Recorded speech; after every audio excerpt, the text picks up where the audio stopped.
Lately, it seems like every time I open my laptop, Springtime for Hitler and Germany. Deutschland is happy and gay. We're marching to a faster pace. Look out. Nazis aren't real, just as ghosts or witches aren't real. why is it that after decades of villainizing fascistic symbolism and ideology, making goose-steppers one of the most everlasting cultural heels since World War II, their figures and philosophies have garnered massive public appeal and sympathy across the globe? Popular media has turned out a consistent, undammed river of shit onto the faces of Hitler, Mussolini, Stalin, Kim Jong-il, and the rest of the Legion of Doom. And yet we see people all over the world at all levels of business, art, and government venerate them. We've seen Nazis beaten to death, gunned down by firing squad, stabbed in the jugular, pierced through the heart while being electrocuted and crushed by a bus, liquefied by holy presences, and praised as very fine people. On both sides. The idealization and political practice of white nationalism and fascism has never gone away, which I'm sure comes as a surprise to my straight white male cis audience, considering that if you are an intersection of all those traits, the supporters of racist extremism just became the party that supported your demographics interest. And note that I say demographic. If you get mad at that fact, you need to check why you're mad, especially if it's directed at the people bringing the fact up, and not at white nationalists. The fascist white nationalist, or fash-nash vote, has always been on the periphery of conservative politics, catered to by right-wing parties that need a boost in numbers for their blocs or vitriolic vocal supporters to champion their regressive policies. These are the anti-LGBT picketers, the Confederate flag wavers, the 9/11 truthers, and anybody who worries about white genocide. If you grew up in North America, you have grown up amongst these people. If you're white, you have probably unknowingly or knowingly cordially talked to and brushed shoulders with these people.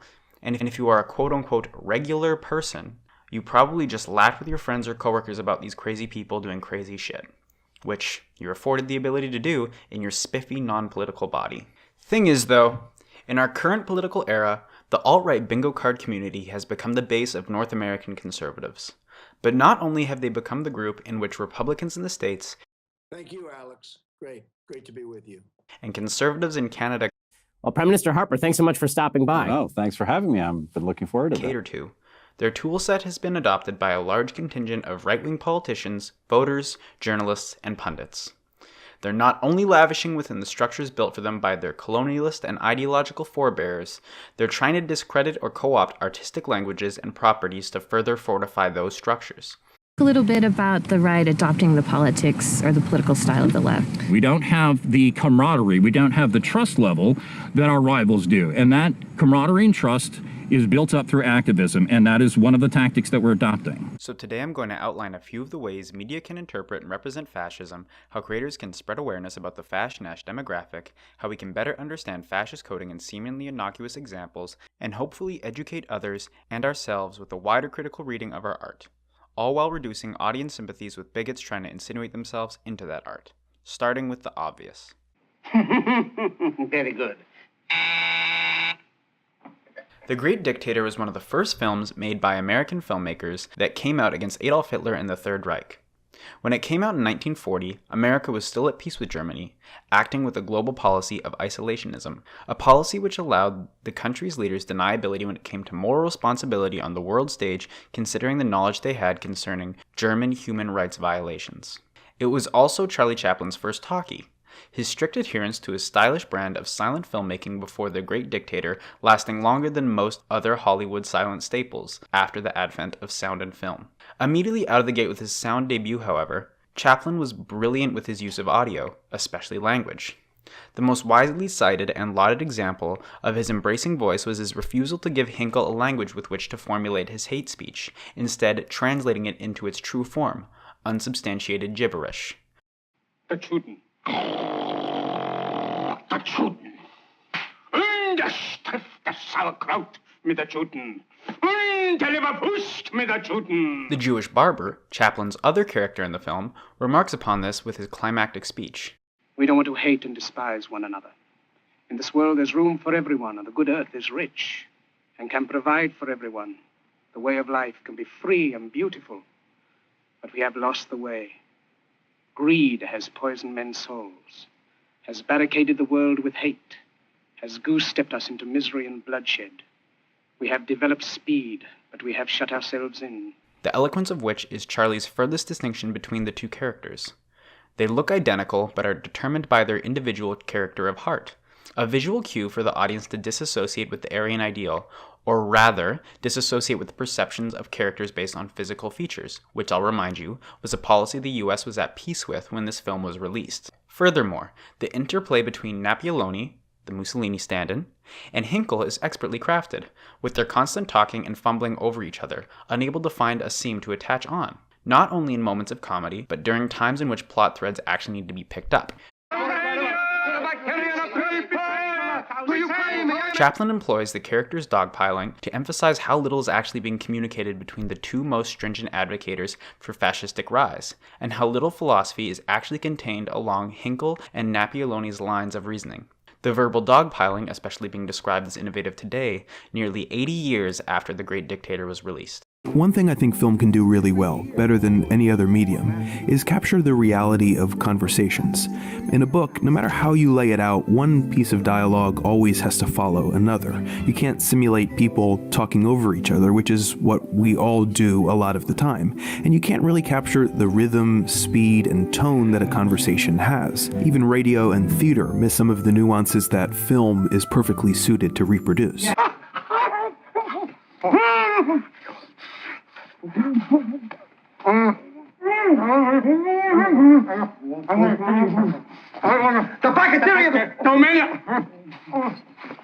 The visuality of Hollywood as the primarily ingested portion of today's media patron was equally understood by Chaplin, allowing the iconoclasts of cinema to flesh out their portrayals as extensions of their own personas. Hinkle and the Barber are both undeniably Chaplin, and as such are both interpretable through the lens of Chaplin acting. The Barber's lightness is charmingly childlike versus Hinkle's as insubstantial being, or the faux naivete of the Barber as simple dharma, and Hinkle's as idiotic and ineffectual.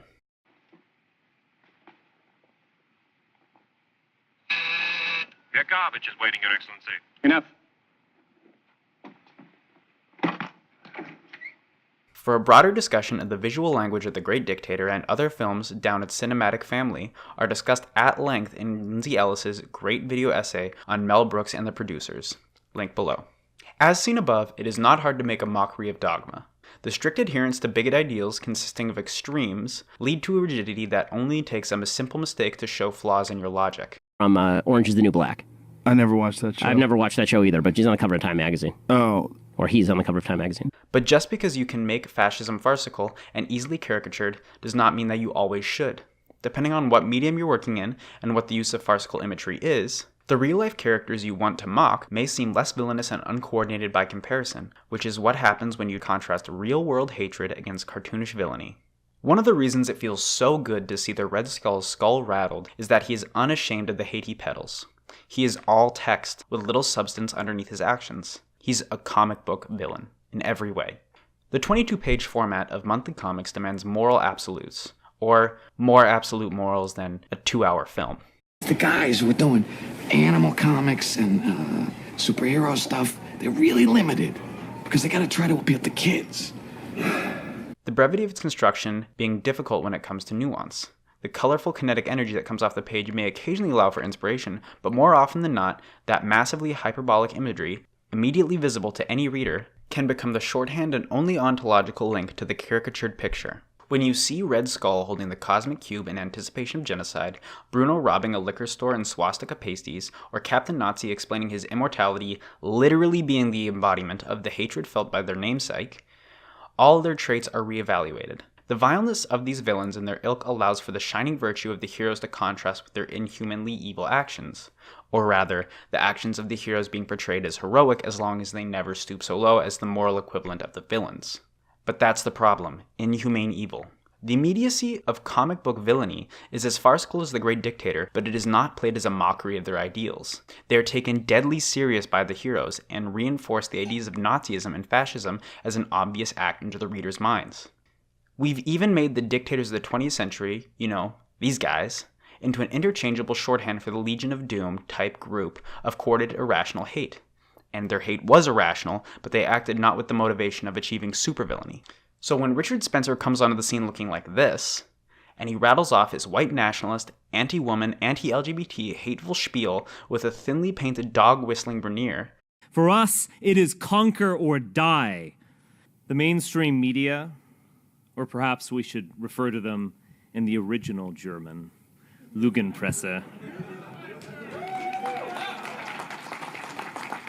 The public does not recognize his congruence with the Nazi portrayal in their heads. And even when he is pointed out as a Nazi, or a white fascist, that further disassociates everyday racist actions like calling ICE or voting for immigration bans from what they are. Literal Nazis, people bearing the Third Reich paraphernalia, can say a sheepish, "Nazis don't exist anymore, that was like 1930. And go to a police-protected assembly, almost as if the police have a vested interest in nationalistic ideals being acted out. And even when journalists do profiles on his shallow veiled rhetoric, the proximity to the cartoonish embellishment of his peers dims his own highlighting of his personal admiration of Hitler and his policies in the critical consciousness. This phenomenon isn't unique to comics, even though I think they are the best example of it. When you watch Schindler's List, we are shown Amon Goeth is a bad guy by his unrestrained cruelty, by his summary executions of innocents, instead of, him simply subscribing and working within a fascist framework. Which brings us to...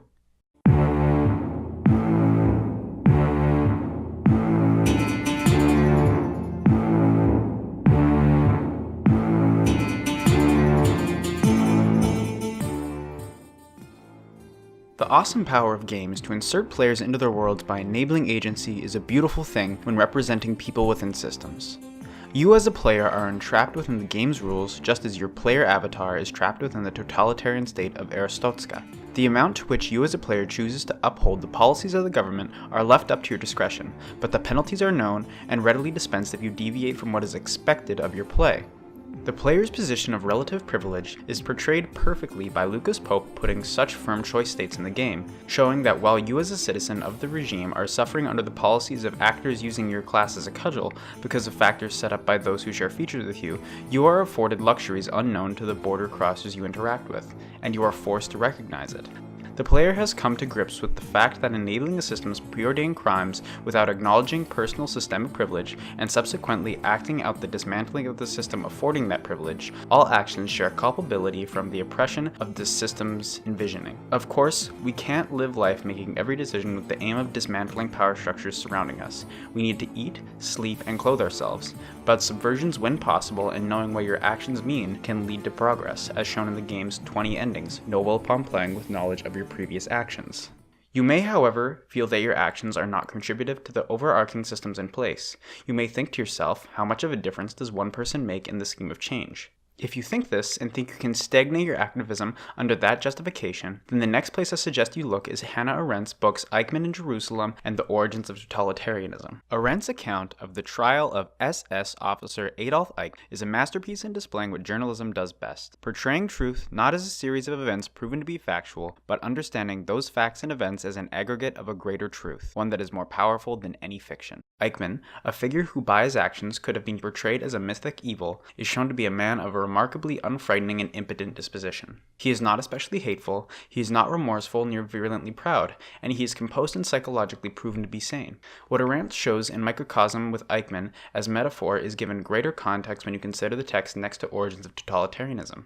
The lengthy and exhaustively researched book shows the Europe that Eichmann and his fellow straight, cis, white, non-Jewish generation inherited as one in which the systems built up to hate naturalized Jews was the ideal environment for Eichmann, described as a joiner by Arendt, to adopt and enact inhuman evil without even consciously recognizing it. Niemals das Problem, das persönliche Problem, war doch nicht etwa, was unsere Feinde taten, sondern was unsere Freunde taten. Nun gut. Was damals in der Welle von Gleichschaltungen, die ja ziemlich freiwillig war, jedenfalls noch nicht unter dem Druck des Terrors, vor allen Dingen aber in dem plötzlichen Verlassen, es war, als ob sich ein leerer Raum um einen bildete.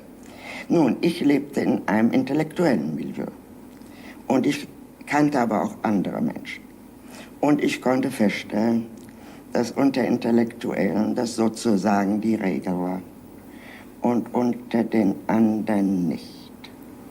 The mass hysteria and adoption of reactionary politics in the public, and the public here means all of us, following the fallout of events like the Dreyfus Affair before the war and the international policies imposed on Germany, disproportionately affecting the non-aristocratic classes after the war, are outlined in Origins as events that allowed for the casual adoption of anti-Semitism, which for half a century emboldened and conditioned people to be swayed by fascistic rhetoric.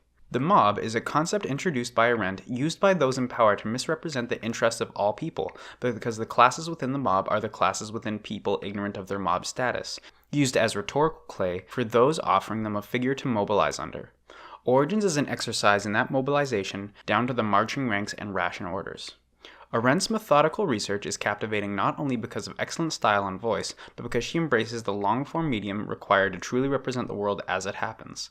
By abandoning the sensationalism of fiction and image, the writing is sober and unable to be misinterpreted or co-opted. Eichmann in Jerusalem shows an archetype of evil, and Origins of Totalitarianism outlines the negative of the set of exercises necessary to prevent a reproduction of earlier events which bounded into widespread hatred.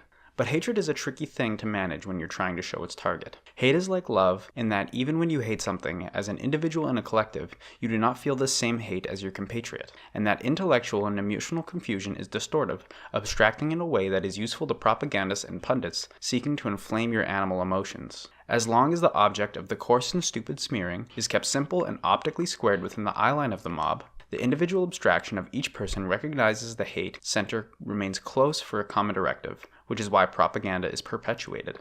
We are treated to introspection of this abstraction through the mind of one of the greatest surrealist writers of all time, Roberto Bolaño, in his posthumously published novel, The Third Reich.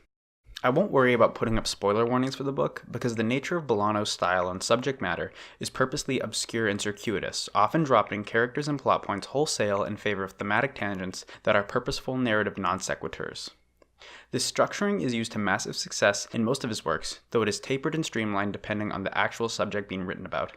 But in The Third Reich, it is used to show how protagonist Udo is subject to the vicious social and mental spiraling that comes from the isolating and abstracting obsession with power and its effects. The novel is about German writer and wargame enthusiast, the specific game being the namesake for the book, Udo Berger. Berger?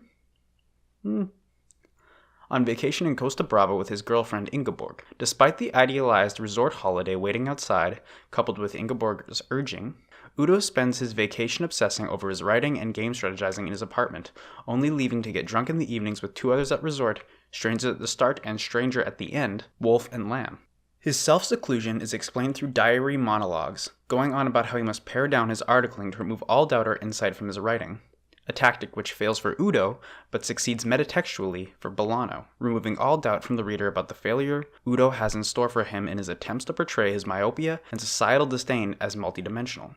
Or about his past wargame experiences, in which he only plays as Germany.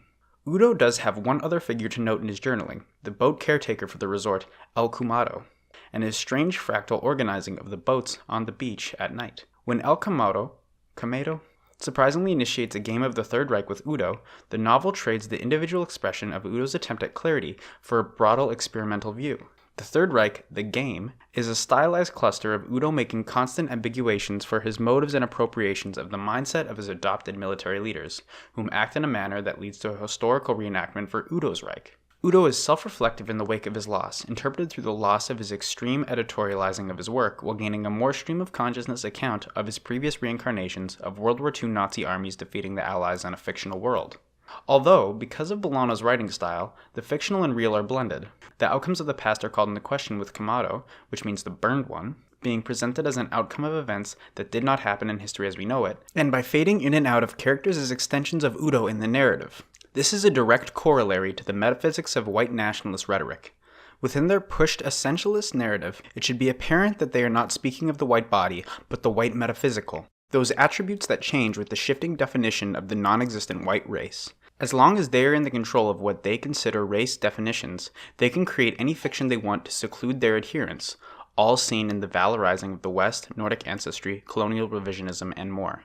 The Third Reich isn't about fascist installations, and it doesn't try to present a macrocosmic condemnation of the systems that force nations into hateful masses. It is a much more humane and singular portrayal of the isolation that perspective and stubbornly built dogma leads to a negatively presumptive and caustic attitude, in an admittedly roundabout way, to fascism. The effect of it being presented in surrealist prose only strengthens its message, allowing for the reader to feel the abstraction of reality as an extension of their own abstraction. There is no image, so the reader supplies their own, just as they do when being propagandized. It is a process of going from one supposition to another, allowing for a series of small logical progressions to build an illogical and fractal superstructure that is unrecognizable to anyone but its inhabitants. That progression of faulty misinformation leading to illogical processing itself is outlined in Anais Mitchell's fantastic Why We Build a Wall.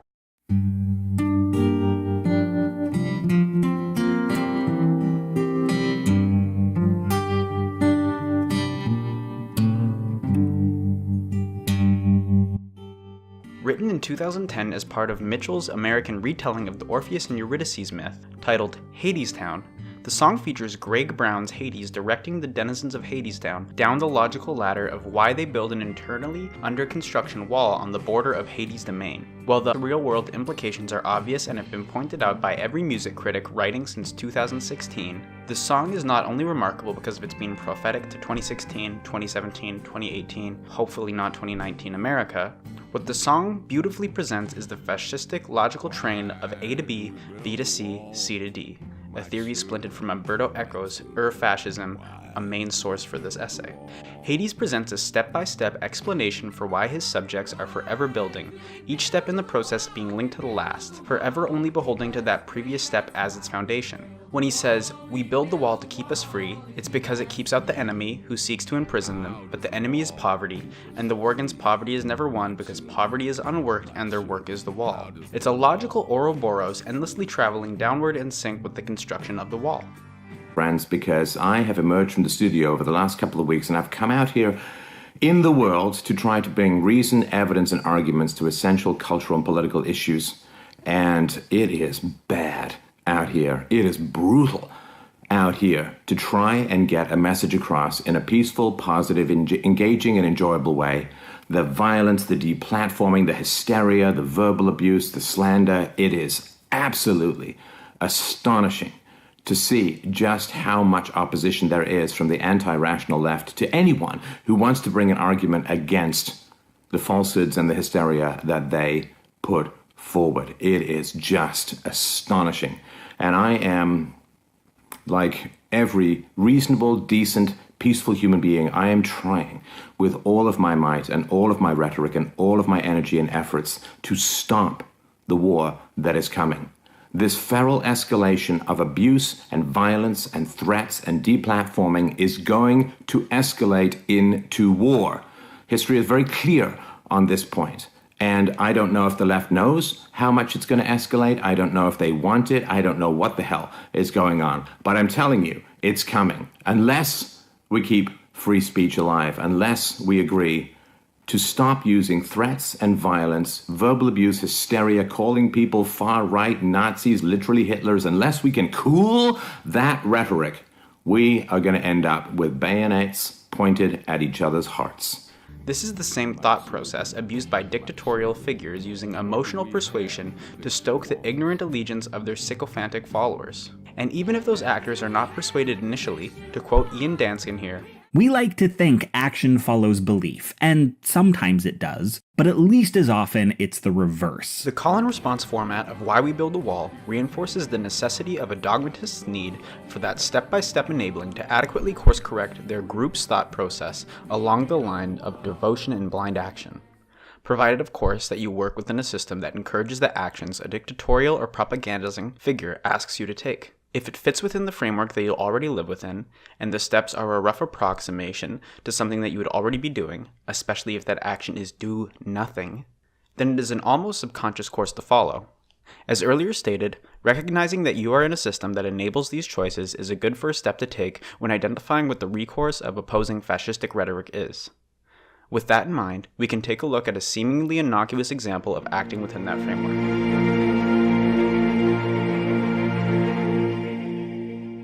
Before people creep into the comments with, games aren't political, or stop ruining our games with feminism, or I have a cultivated identity and have not realized it yet. I want to preface this, somewhat late I'll admit, that nothing I'm presenting in this video makes you a bad person for consuming and liking it. I mean, I play games, I read comics, I take in as much media with shit messages as anybody. Recognizing the problems within art is one of the best things you can do when trying to find inspiration for your own creations. The great thing about creation is that unlike Civ, you aren't bound to systemic frameworks, in the same way that you are when doing things like buying groceries or working a day job. So with that in mind, civilization. The object of progress in the game being the furthering of your own country or culture, to which the natural tiering of one over another speaks to the Manifest Destiny manifesto of colonialism with the gain up to 11, through the accruement of military power, cultural dominance, land expansion, and technological easing of the citizens within the boundaries of our country. The complete domination of other citizens and civilizations is expected, and in multiplayer, both inevitable and encouraged. It's a race to become the hegemonic state of the in-game world, to build Rome in as few days as possible. This progress is built out of the template of Western expansion, in which the Western modernist appeal to singular reason, morality, and practice of civilization is the intended play. Using play conditioning as a springboard for the way Civ anticipates player pathing. This is a little different from a more well-known concept called conveyance, which is how a game tells you what its mechanics are and what things do. Play conditioning, my new made-up term, refers to how players are led to use those mechanics by how the game is executed. I might just be splitting hairs to make it look like I came up with a new concept, but I do feel that there's an important distinction there. Civilization expects its players to have already been conditioned to follow the familiar colonialist industrialist blueprint of modern wealthy countries in a form of ingrained meta-play conditioning. The vast majority of Civ players will be residents of countries that gained their first world status from utilizing the templates set forth by their colonialist forebears, and Sid Meier expects that your full internalization of world game theory will be instinctually followed when playing Civ. And is this internalization of the systems in which we act that fosters the expansion of fascist ideology in the extreme, but modern conservative ideology in the day-to-day. The ideals presented as optimal reinforce the player's psyche to translate the ideals as optimal for our outer world, just as the psyche is called upon to translate the outer world into the game. It is not malicious and does not simplify its optics in the way partisan propaganda does, but civilization is hard-coded to optically react to players playing in, at the very least, an aggressively expansionist and culturally provident manner. And Do Not Eat 01 has an excellent series using city skylines as a model for societal progression in a more naturalized way than is implied by the systems. So if all of us who live within the systems and power hierarchies, specifically designed for the benefit of a certain strata of society, the white, the wealthy, the straight and cisgendered, typically male, all of which traits coincide with each other to amplify the benefactor, then why has this demographic contributed to the upspring of American fascist ideology so suddenly in the last few years? Well, we sit watching our TVs while some local newscaster tells us that today we had 15 homicides and 63 violent crimes, as if that's the way it's supposed to be. We know things are bad, worse than bad. They're crazy. It's like everything everywhere is going crazy, so we don't go out anymore. We sit in the house, and slowly the world we're living in is getting smaller, and all we say is, please, at least leave us alone in our living rooms. Let me have my toaster and my TV and my steel-belted radios, and I won't say anything. Just leave us alone. Well, I'm not going to leave you alone. I want you to get mad. The evolution of network news and the increasingly concrete realization of a panopticon of sensationalist media pillared within the structure of discourse has, as intended, stoked the flames of reactionary rhetoric. What was conceived and in its time received as satire turned out to be an acute understanding of what the progression of North Americans' media diet would lead to. The inflammation of the baser emotions that are a reflex of the unhappiness that comes with living under capitalist consumerism. But that reflex being throttled by the owners of the widespread ennui and dissatisfaction to turn in isolate individuals so as to facilitate their consumption of a soothing apparatus. That prophecy came true in ways that would have seemed extreme to Sidney Lumet even with satire. The simplification and metaphysical labeling of societal ills are uniquely situated to the 24-hour news broadcast format, and the mocking of that utilization of informational power is well suited to film. The reality of an eternally rolling news broadcast is that the engagement of viewers are meant to be kept due to the variety and briskness of the programming. What is said with urgency, then taken as gospel and discarded for the next template of similar discussion, a similar building of logic as in Why We Build a Wall. What Network did to expose this cycle was to pull back just enough to see the interests behind that programming and keep the camera on the subject long enough to allow the animal urgency of the message to dissipate. Peter Coffin has talked about the media's predatory grappling of our solipsism to implant a parasite of individual guilt concerning world ills, which are ungraspable in singular activism. It's this individual personal responsibility narrative that we've been told our entire lives, and it's bullshit, because you and I, we don't consume a massively large amount of stuff, although quick injection there, Americans definitely do consume more than people in, say, Africa or any of these places that are usually blamed for consuming more. Howard Beale's comments in a naive but well-intentioned manner that is further co-opted as a way of stagnating public activism to mobilize communities and actual solutions further this idea, by explicitly showing a displacement of the focus on truth and utilizing the delusion of a man already broken by the system, further exploited as a puppet to what the film shows as the highest power, a literal equal to holy direction. It is ebb and flow, tidal gravity. It is ecological balance. You are an old man who thinks in terms of nations and peoples. There are no nations. There are no peoples. There are no Russians. There are no Arabs. There are no third worlds. There is no West. There is only one holistic system of systems. One vast and immane, interwoven, interacting, multivariate, multinational dominion of dollars. Network outlines the news media pipeline. It also shows what a power thinks of deviation. This outcome was decided as a furthering of corporate interest. When people try to argue that capitalism is apolitical and non-particle, show them this clip. As Network shows, the people who maintain corporate interests and the system that are built by capitalism are those who design the politics to benefit them. Thus, when you see representatives and talking heads coming out of proponents of capitalism, they are usually benefactors of at least several intersections of privilege that enable success in North American discourse, and usually support the denigration of those who do not, whether through thinly veiled rhetoric. But when they do move here, they bring the worst aspects of their own culture with them, and create ghettos, supplanting the original culture. Dog whistling. No one dislikes another for their skin tone. It's because of their behavior. People notice patterns, whether we like to admit it or not. And as soon as the pattern changes, people's attitudes will change accordingly. Or outright hate speech meant to inflame a base of support. You ever want to spur some homophobia in reasonable people? Just take them to a pride parade. Because hell, even my LGBT LMNOP friends go bigoted on pride. Those last two are Canadian, by the by. That overnight a regime of hate can supplant itself as a political shareholder in what is perceived as fair democracy is confounding. For those who are not keenly attuned to the signs of fascism under construction, it is not obvious until iconography is philosophically patented and metaphors are disposed of. These two signifiers are under examination in Jason Lutz's Berlin, and by utilizing the comics medium, he makes the language physical and overt alongside the images of fascist action. There is no ethereality to the beginnings of the Nazi Party in Berlin. Everything is immortalized on the page. One of the useful features of comics is that it is the most temporally undefined of any creative medium. And you can debate me about that on Twitter, but I'm going forward with that logic because it's true. And that indeterminacy allows for weird things to be done with momentum. Will Eisner, widely regarded as a pillar of cartooning, talked about the concept of the gutter, which is the nothingness between panels. It doesn't actually have to be a blank paper or black ink, but it's actually the representation of time and space between one moment and the next. Thing is, the author does not create the gutter. The reader does. The cartoonist's authorship is held within each panel, but as soon as the image and words are internalized by the reader, the space between the internalization and the next moment in the comic is made relative. In Berlin, Lutz anticipates this, taking care to allow every seemingly innocuous word or stray physical signifier to be infinitely perceptible for the reader, but pass as though it would in reality. He makes this imperceptibility more apparent by abstaining from using the swastika for the majority of the book, allowing for the reader to literally fill in the blanks of the fascist rhetoric. This is successful to a comic level. I was at a book launch for Berlin, and during Lutz's talk he said, and I'm paraphrasing, "When I tell people I didn't put in the swastika until over 2/3 of the way through the book, they challenge me on that, going back through so they could show me that I was wrong about the book I spent 21 years drawing." This manipulation of time through medium starkly contrasts with the overt image centrism of earlier comic examples.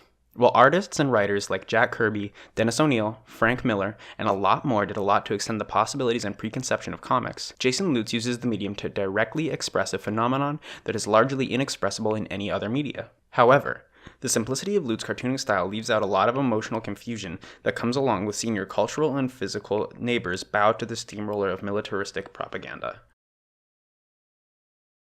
A lot of media has trouble representing confusion as a lens as opposed to an emotion. The latter is strictly a matter of not having been privy to facts consistent with each other. The former is an existential partner, sometimes precursor, to accepting the absurd. Fascism relies on confusion as an emotion in its constituents, fanning ignorance born out of an anti-intellectual and arrested moral development. It expects people in this state of confusion to come to it because of promises of simplicity and purpose. This patriarchal co-opting of a maternal voice is remarked upon in a similar call to action, and subsequent contrast to confusion as a lens in Shovel, the capstone track from Long Island MC Aesop Rock's magnum opus, Labor Days.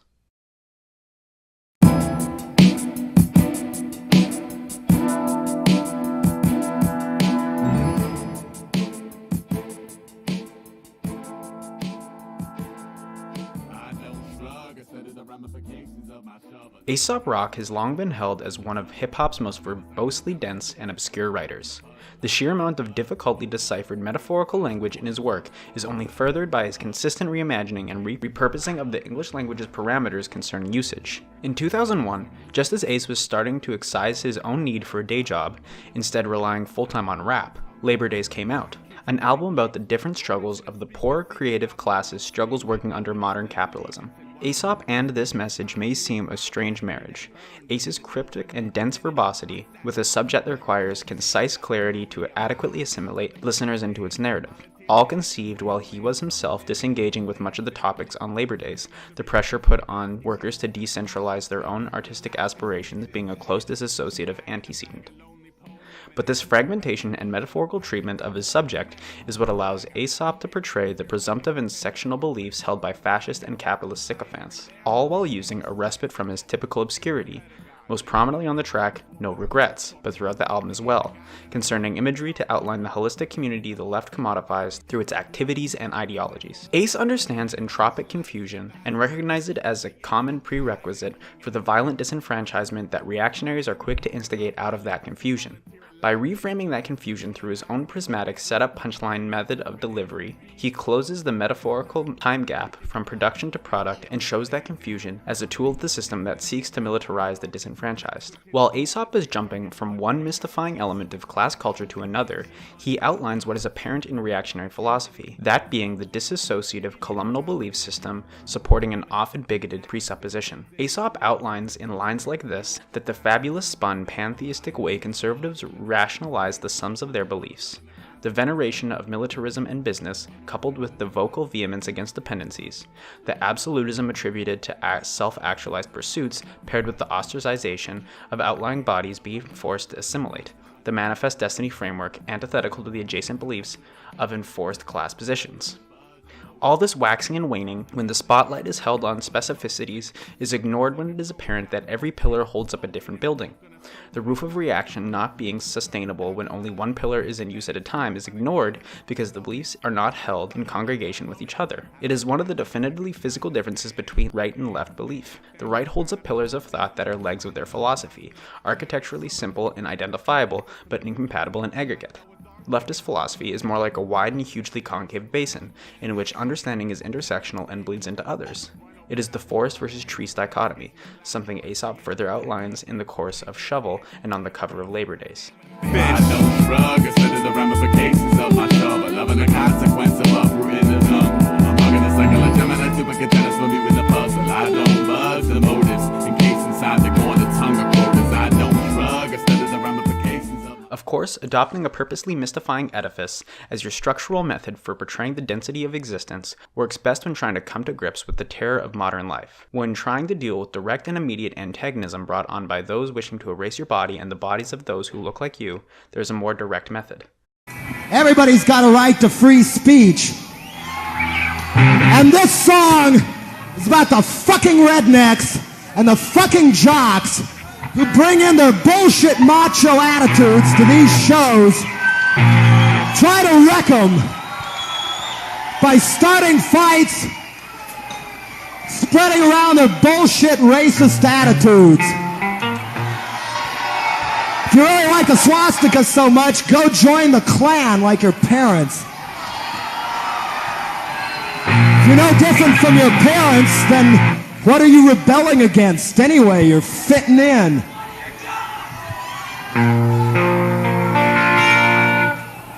Nazi redneck assholes, fuck off!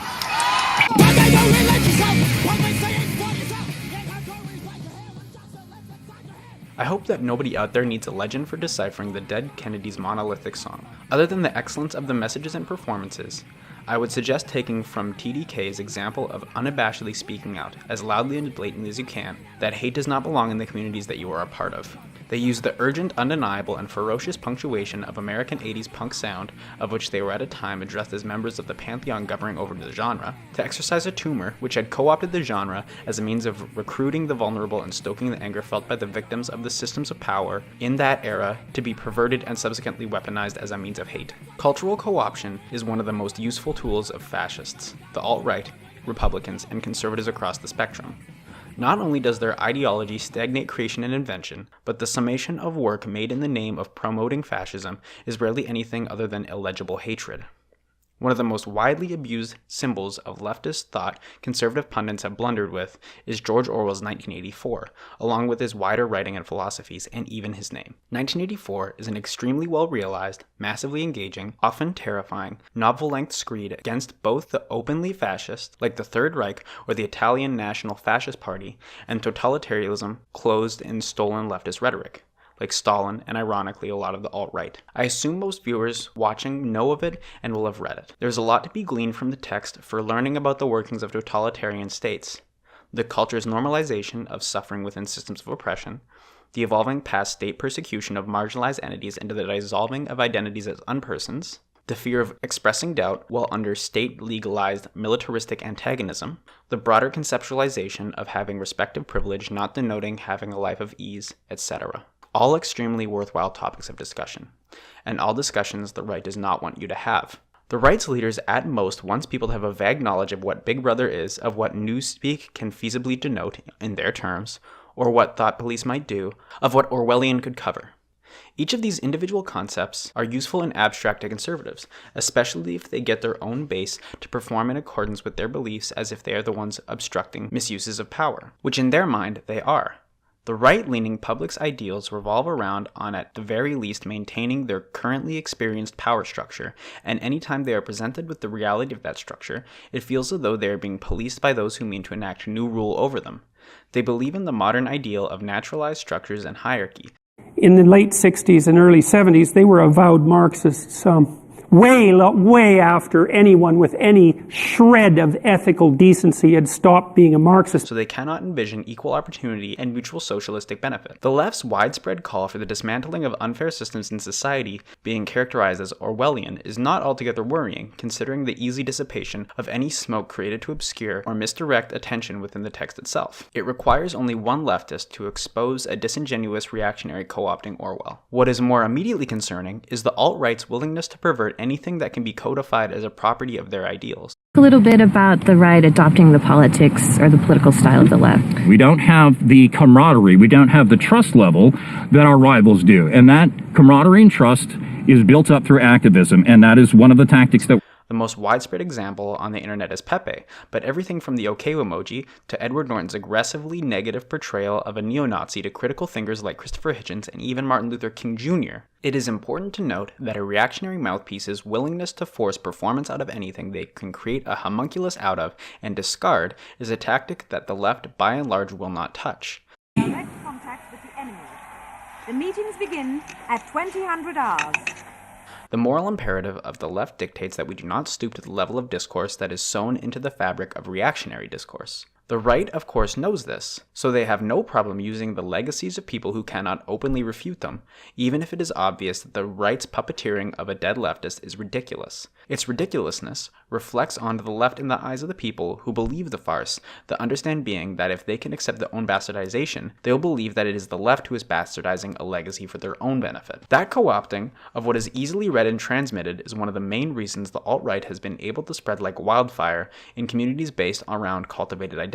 The lack of embarrassment when projecting their rhetoric onto uninitiated imagery and then pollute the discourse by jamming their jargon and action plans into anybody who will listen is more easily digested by those who already want to maintain eyes on the thing that is being used as metaphor or example of rhetorical truth. This is why you see so many anti-SJW YouTubers citing fiction as a basis for their pawned-off beliefs. The co-opting of images that have been produced by politics on the left, or produced by leftists, that have been adopted into the construction of daily life is of the utmost importance to the right.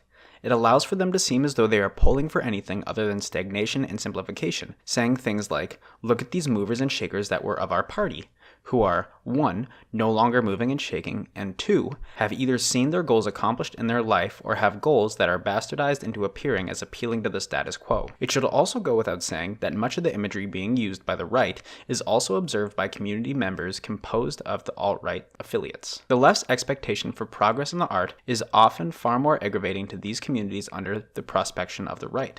Just ask Anita Sarkeesian how people react when they are told that things should be better. So, the message of what you're enjoying is just fine the way it is, and also it means this now, is a salve for those who have feelings burnt by the left.